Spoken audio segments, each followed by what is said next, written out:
the whole all lives matter versus Black Lives Matter is exactly what you see. And we'll get there later. It's exactly what you see. Calm this man down. What do you tell a child of any race at that point? You know, this is the state we live in, son. You need to get exposure to different backgrounds, different people, different mindsets. Yep. And when you get around those different mindsets and cultures and whatnot, you got to drop your biases, you know? Trayvon Martin was walking to get Skittles. Ahmad was jogging. Wow, like the hate runs deep. You have to hate somebody to kill them in front of their child. Yeah. You have to hate them. Yeah.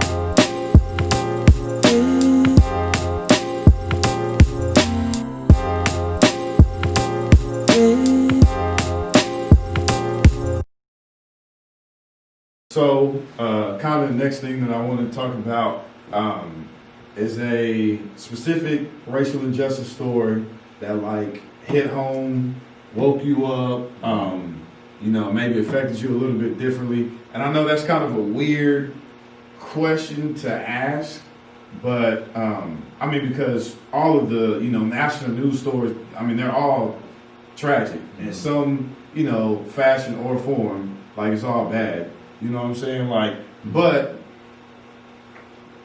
different people resonate with different things. That's just the truth. So even as far as that goes, like what, you know, racial injustice story really like hit home with you? I'll go first. I mean, Trayvon is what I guess was the first thing. Just the whole idea was a young black man, unarmed, things of that nature. But the justification for the law as to why Zimmerman wasn't charged or whatever, I think that's what hit home for me. And then you go into the other people that were killed by the police, and I'm gonna keep this brief. But one thing that I did is crazy. Okay, me and Coach Spy actually had a conversation about this. When I was looking up and seeing that it wasn't just black people getting killed by police, that's when I knew we had an issue. Like the same time, I can't remember the first. It was like one of the bigger stories of a black man that was killed. The same weekend, a black cop killed a white person in Salt Lake. Got no coverage. Now, of course, you know, I know going to the Black Lives Matter, all that. To me, at that point, it just let me know that this is a bigger issue than just race. Now, I know this is something that we're kind of talking about, but just in general, we have like a series of events, like a young man being killed, and then a state actually justifying him getting killed. Like it's justified. Like that stand your ground law is accepted. Like nobody's questioning it, nobody's side-eyeing it. Oh, well, this is what it is. It's a law set in place, so he's protected. That's what I think. That's what hurt me is the fact that whatever the things that are governing, the laws that are governing how we live, are justifying this. Can't question it.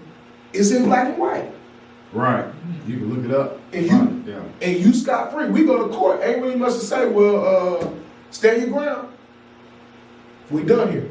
And that just hit different. I mean, of course, it's a young man's life, but I can't. That Trayvon, that just hit different to me. Because you can't. What do you tell a child of any race at that point? Oh well, you know, this is the state we live in, son. And the fact of the matter with Trayvon is like they justified it because of his appearance, and even in the media, like the hoodie, right, you know what I'm saying? Like even, you know, showing after he was, you know, killed, even in the media, he's shown, you know, with the hoodie.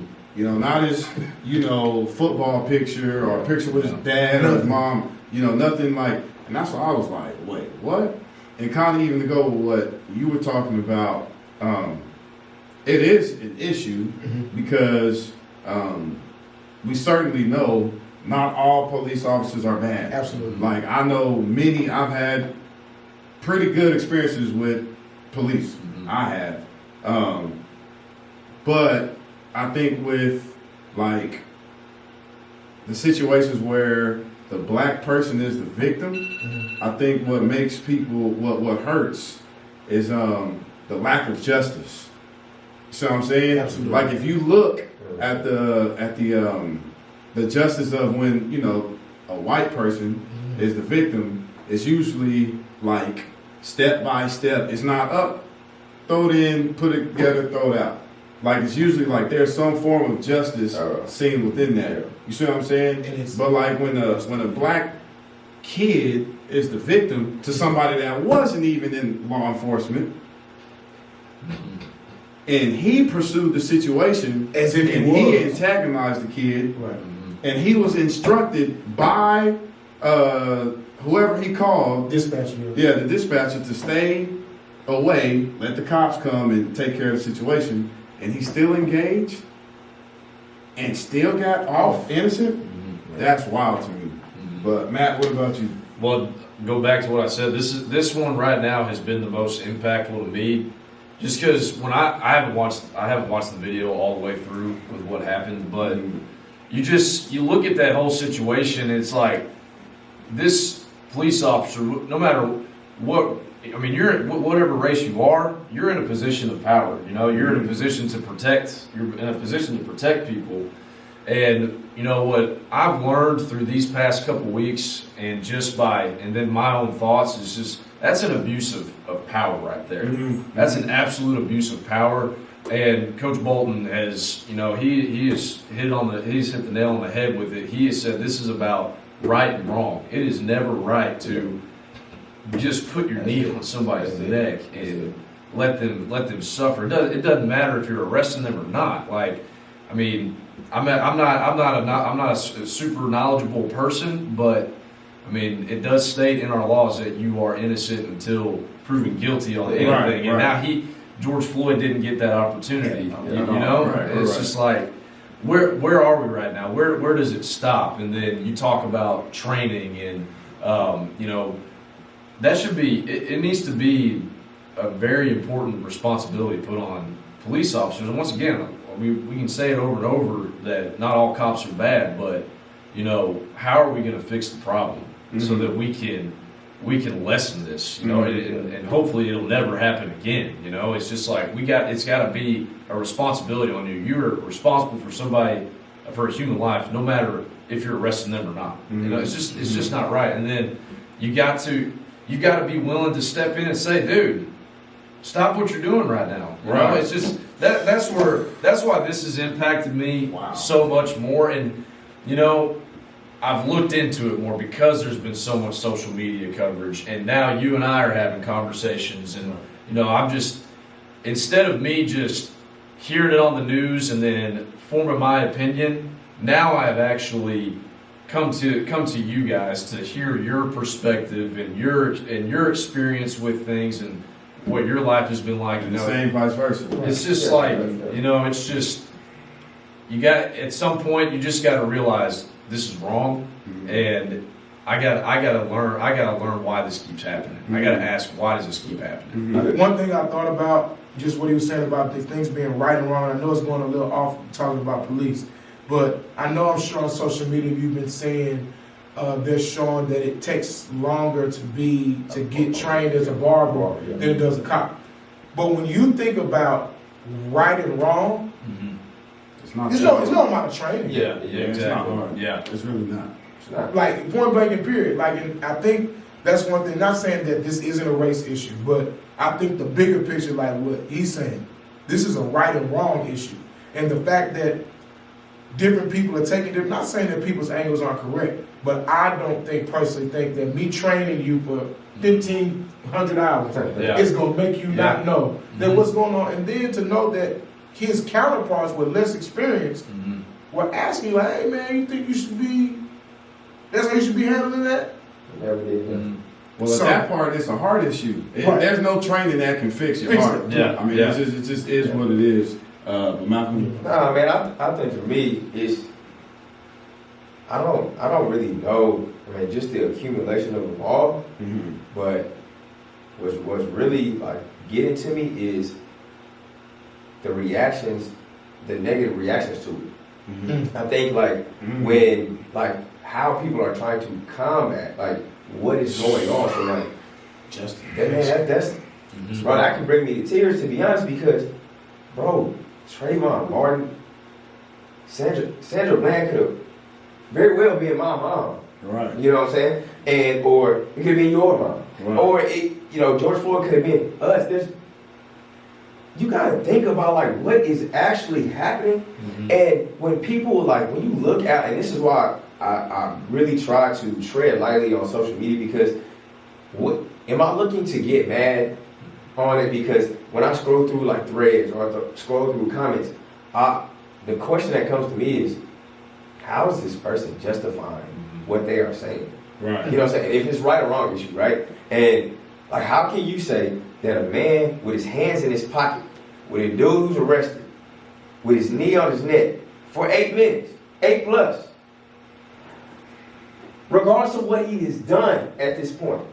And that's one thing I don't like about the media all the time, man. You cannot get your information from the media and strictly from them only. Right. Because You gotta do your research. while he was down, like, whoop, he tried to forge a check. And this is why, he shouldn't have been doing that. Or why are people protesting? And they're not even, forget about why they're protesting. Well, they're just loaded. Right. They're all just looters. Right. They're not seeing anything else. You want to continue to bounce around The issue. the issue, Yeah. but you never want to forget about looting. That's not important. It is unfortunate that it's happening, but do not let it Distract us. do not let it distract you from what's really happening. And that needs to be fixed. I get it, man. I understand. There's people who have worked hard, both black, white, any race, and their establishments have been ruined. I understand that. But if your establishment is more important than this man's life, That's crazy. that's an issue. That's an issue to me. And the fact that there's not, and is it just if this dude gets arrested immediately? No, that's just right.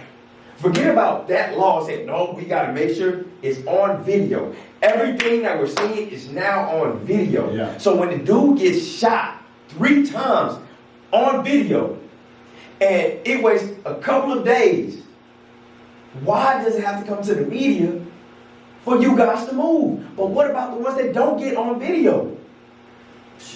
What about, why do NFL players have to come out with a video before the company they work for, like the organization they work for? That's crazy. Where are the owners? Where are the higher ups? Who's holding them accountable? Because you always say, we are working here, we're as a family. Everybody has an orientation. We believe in this. We're going to push our family. We love you. We'll take care of you. But you're not taking care of us. You'll take care of yourself to make yourself comfortable. Right. And until you can, like you said, get in somebody's shoes and understand what's, like, why. Like, nobody's asking the question why. Nobody's asking the question why as to why would you put this up with Trayvon Martin? Why does that matter? He's dead. That matters. Why does his past matter? He's gone. He's nothing that he's done in that point, in that moment, for what he's done. It doesn't matter. You got baggage, I got baggage, the people that reported got baggage, but the baggage doesn't matter when you're dead. Right. You know what I'm saying? Like, Right. the dude wasn't trying to kill anybody. Trayvon Martin was walking to get Skittles. Ahmad was jogging. Right. Regardless if he was in a house before. How many times have you gone in a vacant house? People do it all the time. I walked up, get a house built, and I see people in my house. I don't really care. Right. That doesn't matter. Not enough to track him You down. know, I'm not going to track Shotgun. him down. The whole All Lives Matter versus Black Lives Matter is exactly And- what you and- see. And we'll get there later. We'll get there It's later. exactly what you see. Woosah. every single day. Calm this man down. We'll Man, get there but later. I think that's what that racial injustice, that's what gets it for me. Right. Like the negative spin that has to go with everything. Every time. Every time. Every time. No matter what, bro. Somebody has to be justified. Man. And it can't be in our favor. The thing that absolutely just like messed everything up for me, like broke my heart, messed my head up, was Philando Castile in I just that's kind of tough. Like you said, talking about, the negative reactions, digging up somebody's past. And first of all, we're all born sinners. Like nobody's perfect. There's not one single person. If you are 20 and under, you can really say 10 and under. But if you're 20 and under, 25 and under, whatever, somebody can look into your past and find something. Something. No matter what it is, they can find something. So for Philando Castile, right, for him to do everything that the police officer was asking him to do, and for him to still be shot and killed and murdered in front of his girlfriend at the time and his child, his daughter, he was slaughtered in front of his daughter. Yeah, can't unsee that. Like, I don't have kids yet. The closest thing I have is my godson. I know you have a daughter, and I know y'all have people coming after you. I couldn't imagine. I could not imagine like my godson being in the back seat, and we're coming home from a basketball game or a football game, and I'm coaching or whatever, and I'm doing everything the officer is asking me to do, every single thing. And you kill me in front of my girlfriend and my little dude. And then not only that, but like you were just saying, people would have the audacity to say, oh, well, when he was in the 10th grade, he slapped some kid for being racist to him. Yeah, I did do that. That's facts. Absolutely. But so like, oh, well, look at this picture of him when he was in Florida, he and his brothers, stole from some store. Yeah, when we were kids, we stole. But what? What does that have to do with me being a 28-year-old black man, like doing the best I can do and listening to everything this officer is telling me to do? That just like that tore my spirit up, because it's like, wow, like the hate runs deep. That you have to hate somebody to kill them in front of their child. Yeah. You have to hate them. Yeah. I don't care what you say. There is no, oh well, no, he did everything. Go watch the video. He did everything right. And how you hate somebody, K, that you don't even know. That you don't know. And then what about that child? Like, what are you going to... No amount of money can let that child unsee that. So how is he supposed to grow up and have a certain outlook, a positive outlook on life? But what about when he gets pulled over?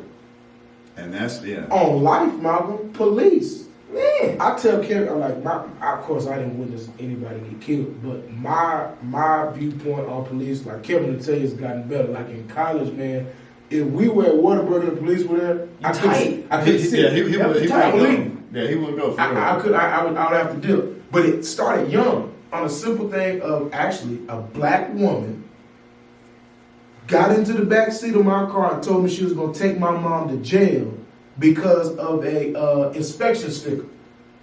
So remember, we were young. You had two stickers. Yep. Yeah, inspection. There was inspection and another one. Yeah. One of them was off. Yeah. And I think, like, just say you got to the end of the month, it might have been March 1st. Yeah. My mom's, and I'll never forget that. Like, and for the longest, like, my mom had me talk to cops. We knew, like, I still wasn't feeling it. Yep. And then you let all this type of stuff happen. I was really tight, especially when we went to school. I know I'm getting on topic, but you talking about a kid, like, I can't even imagine. Like, my situation is nowhere close to that. And I know my experience and how I feel about cops.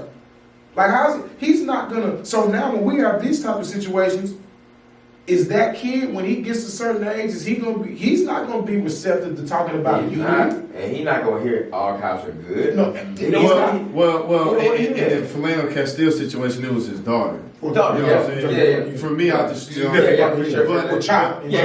what I want to know is, what are the resources and help that his girlfriend is getting now and his daughter is getting now? Because there has to be a god awful that I can't even think about of counseling, of support that those two ladies, young ladies, should have. And if that's not happening, I mean, you took away you took away their heart. This is what you did. You took away somebody's future husband, because I believe they were engaged at the time, and you took away somebody's hero. Ask every girl who she loves in her life. 9 times out of 10, it's the dad. You know what I'm saying? I want to be sensitive to everybody's situation. If the father's present, 9 times out of 10, it's the dad. Like dad is the hero. You know what I mean? In some, shape, fashion, or form, it's the dad. And you took that away from this little girl, and then people had the nerve to get online and argue about it. I said, okay, yeah, we have problems, and we need to address it because, again, perspective. What if that's you? What if that's your son? What if that's your brother? What if that's your niece in the back seat? It's a little bit different. Yeah. And like you said earlier about America being selfish, that's the problem. We have to experience things close to home.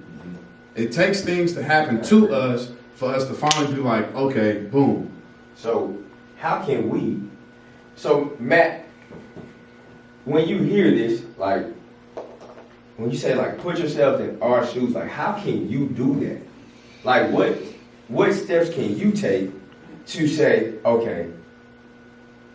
Because if Matt was to try to put himself in our shoes, he can't do that right now. He can't do that right now. Like with certain places, if we get pulled over, my dad, men in your life, have taught you to put your hands up. Already have your wallet out. Bro, go through the necessary steps to keep you alive. Right? Mm-hmm. And this is as young, right? This is young. So when you are being told this, you think it's a joke, but it's not. My dad was not playing with me. He's not playing with my little brothers. Put your hands up, tell them everything you are doing, and ask over and over and over again. Is it okay for me to Is it okay? Right. I'm doing this. Right. You see me, okay? And you can't move as you're talking. You gotta wait. And so, how can you put yourself in that place, or how can you get to that space to where you can see where we're coming from? You know what I'm saying? And I'm not like trying to challenge you. I totally get you. You know what I'm saying? Like when we ask you to like see it where we're coming from. Yeah, I know, and I'll say that's hard. I mean, that is hard because I never once was told. I mean, I've been told to respect police officers, but I haven't been told a step by step. This is how you need to handle the situation whenever you get pulled over. Yeah. And so it's hard. It's hard for me to say that I'm going to try and walk in your shoes because I'm never going to know that experience. I don't think I ever will. And that's being real on it. Yeah. And I think just the best way that you can is just you got to get off of this and go off of your own assumptions based off of your opinion and who you've talked to in your life. And I've heard this message growing up my entire life, and you got to at some point just you got to break the chain. And just like the other day, I had to call you because right. I'm still having conversations with people within my family, outside of my family, and I was just like, I need to call Kevin because I have questions, Right. I'm confused. I don't know how I'm supposed to go about this, and I think how we can start that process where I don't think I will ever be able to experience, the way that y'all feel in certain situations. But you have to start with the conversation, and if you really want to understand, that's where you got to start.